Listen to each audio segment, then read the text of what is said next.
sige, ako magtatanong sa'yo ngayon. At this point, ha? Ano ako para sa'yo, ha? Ano gusto mong marinig, ha? Ano ako? Ha? Matabang wallet, ha? Sugar mommy? Gusto mong marinig? Totoo! Yung totoo? Yung totoo gusto mong marinig talaga? Yung totoo? Sige! Eto totoo.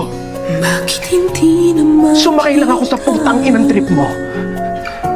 Dahil kaya kitang gamitin. at saya Dahil madali kang pera, Gemma. mata?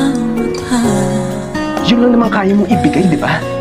Bakit hindi Pera lang. naman Bukod dun, ano pa? O sige, bibigay ko sa'yo yung itsura mo. Bukod dun, ano pa? Sinong magkakagusto sa'yo sa ugali mong yan? Tangina, nakakairita ka, Gemma. Sobrang desperado mong tao. Hindi na ba ako ang